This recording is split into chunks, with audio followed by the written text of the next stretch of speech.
అక్కడ వర్క్ చేస్తే 10 సంవత్సరాలు పని చేస్తే ఒక 8,000 హైయెస్ట్ ఇన్కమ్, 5,000 నుంచి 8,000 కానీ 8 సంవత్సరాలు పట్టింది.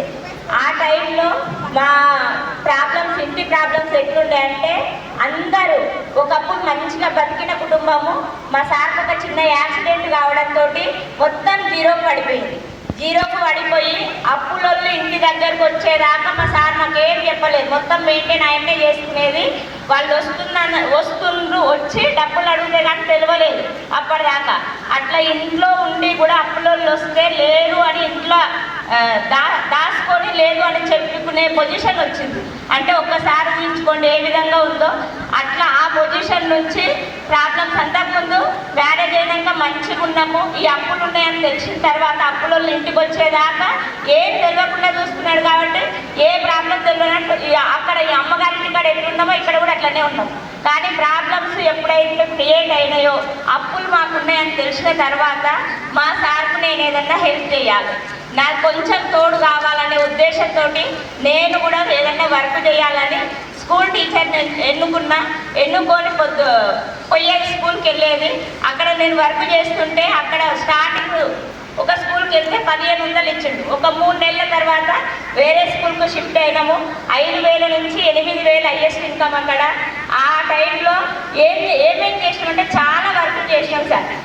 మా సారు ఆటో మంచి పాన్ షాప్ బిజినెస్, ఒక్క బిజినెస్ నుంచి ఒక్క షాప్ నుంచి 4 షాపులు, ఫాస్ట్ ఫుడ్, హోటలు, ఇవన్నీ మంచిగా మెయింటైన్ అవుతుంటే ఒక 20 మందికి జీతాలు ఇచ్చే పొజిషన్ నుంచి లాస్ట్ మా స్టేజ్ ఎట్లయిందంటే ఒకరి కింద పని అడుక్కునే స్టేజ్ కాడికి వెళ్ళింది.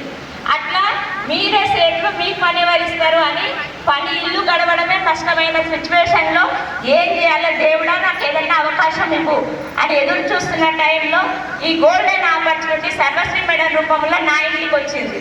నా ఇంటికి వస్తే నేనేం చేసిన, బిజినెస్ అని పరిచయం అవుతుంది కదా, బిజినెస్ అని పరిచయం అయ్యే వరకు నేనేం బిజినెస్ చేస్తాను, నాకు పరిచయస్తులు లేరు, పెట్టుబడి లేదు, నేను చెయ్యలేను, నేను మాట్లాడలేను, నేను ఇంట్లో నుంచి నాకు ఎవ్వరు కూడా తెలియదు, నేను బిజినెస్ చేయలేను అనుకొని ఒక 4 నెలలు తెలుసుకోలేక ఇష్టపడి ఒక్క మీటింగ్కు బలవంతంగా ఒక మీటింగ్కి వచ్చి అక్కడ ఇదేది అవసరం లేదురా, కష్టపడే మనస్తత్వం ఒక్కటి ఉంటే ఎవరైనా చేయొచ్చు, ఎదగాలనే కోరిక ఉండాలి, కష్టపడే మనస్తత్వం ఉండాలనేది అక్కడ నాకు క్లారిటీ వచ్చింది. మీటింగ్లో సార్ వాళ్ళు చెప్పిన మాట, దానికి తోడుగా నాకు సైకిల్ సార్ ఇచ్చిన భరోసా, అమ్మ నువ్వు చేయగలుగుతావు, నీ నుంచి అవుతుంది, ఒక అన్నలాగా మీ ఎమ్మడి నేను ఉంటా, మీకు ఏది ఎదురైనా బిజినెస్ పరంగా 1,00,000 రూపాయలు మీరు తీసుకుంటారు, 1,00,000 రూపాయలు వచ్చేదాకా మీరు చెయ్యి వదిలిపెట్టేదే లేదు, కష్టపడండి అని చెప్పిండు.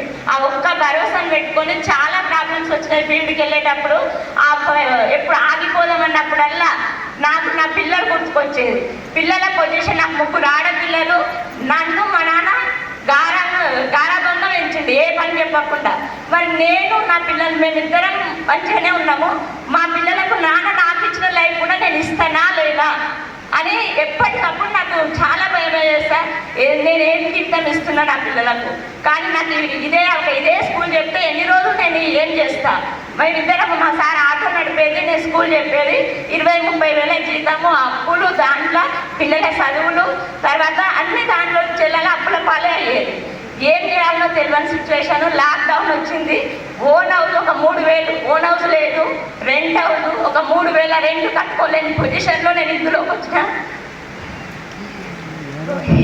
వచ్చిన ఏం చేయాలో తెలియని సిచ్యువేషన్లో ఏదైనా అవకాశం దొరికితే బాగుందని వచ్చినప్పుడు నాకు ఈ అవకాశం భరోసా ఇచ్చి సార్ నిలబెట్టిండు. కానీ ఇక్కడ కష్టపడికే సిద్ధమై వర్క్ చేస్తే ఫస్ట్ మంత్ నా ఇంట్లో సమానం నాకు 120 రూపాయలు వచ్చింది సరుకుంటే, తర్వాత మెల్లగా టీం తయారు చేసుకుంటే డబ్బులు వస్తాయని చెప్పడంతో నేను గట్టిగా వర్క్ చేసిన. ఎవరు వచ్చినా రాకున్నా సరే నాకు కావాలి డబ్బులు, నా పిల్లల భవిష్యత్తు.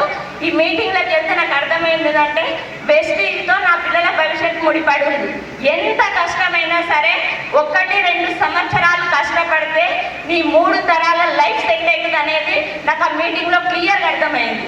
ఎంత కష్టమైనా సరే నేను ఒక్కదాన్ని కష్టపడితే నా తర్వాత తరాలన్నీ చెప్పుకునేలాగా మనం నిలబడవచ్చు అనేది నాకు చాలా గట్టిగా నాటుకుంది.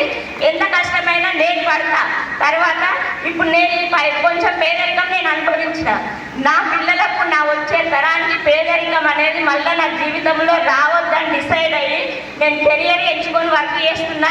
వర్క్ చేస్తే స్టార్టింగ్ ఒక 6 నెలల దాకా మా సార్ కూడా నీ పని నువ్వు చేసుకో, నేను తర్వాత వస్తా అని చెప్పిండు.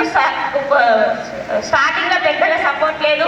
ఒక 6 నెలల తర్వాత తన పనులన్నీ పక్కన పెట్టుకొని నాకు సపోర్ట్ చేయడం స్టార్ట్ చేసిండు. అట్లా నేను ఒక్కదాన్ని వర్క్ చేస్తే 7-8 వేలు, 10,000, 20,000, 30,000 దాకా వచ్చింది. మా సార్ ఎంటర్ అయినాక ఇద్దరు సపోర్ట్ తోటి స్పీడ్ పెరిగింది. అట్లా 50, 70, 80 తర్వాత 90, 1,20,000 ఇట్లా నేను ఇప్పుడు అట్లా పెరుగుకుంటా నా హైయెస్ట్ ఇన్కమ్ 2,04,000 తీసుకుంటున్నాను. 2,04,000 తీసుకుంటున్నా. పిల్లలకు బిఫోర్ వెస్టీజ్ నా పొజిషన్ ఏంటంటే వెస్టీజ్ పరిచయం కాకముందు కొన్ని రోజులు, అన్ని రోజులు కాదు, కొన్ని ప్రాబ్లమ్స్ వల్ల మా సార్ ఏమి బయటికి వెళ్ళలేని పరిస్థితి, అప్పులో ఇంటి చుట్టుముట్టు తిరుగుతుంటే వెళ్ళలేని పరిస్థితిలో రేషన్ బియ్యం తెచ్చి మా పిల్లలకు చాలా వరకు రేషన్ బియ్యం తీసుకొచ్చి వండి పెట్టా. కూరగాయలు కూడా సరిగ్గా చేసి పెట్టకపోయేది.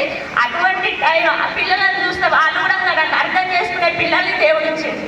ఏది ఇది కావాలి మమ్మీ, ఇది కావాలి నాన్న ఇప్పటికి కూడా అడగదు. అటువంటి పిల్లలు ఇచ్చినందుకు నేను నిజంగా అదృష్టవంతురాలని. అట్లా అర్థం చేసుకునే పిల్లలు దొరికిరు. ఆ పిల్లలు నేను ఏదన్నా చెయ్యాలి నా పిల్లల కోసం అని, నా పిల్లల కోసమే నేను వెస్టీజ్ని కెరియర్ ఎంచుకున్నా. వాళ్ళకు మంచి లైఫ్ని ఇవ్వాలని నేను కెరియర్ ఎంచుకుంటే ఇప్పుడు నా పిల్లలు మంచి స్కూల్లో చదువుతున్నారు. తర్వాత ఏదన్నా అడిగితే కాదు అనకుండా కొనిచ్చే లెవెల్లో నేనున్నా. నెలకు 1,00,000 పైన ఇన్కమ్ తీసుకుంటున్నా.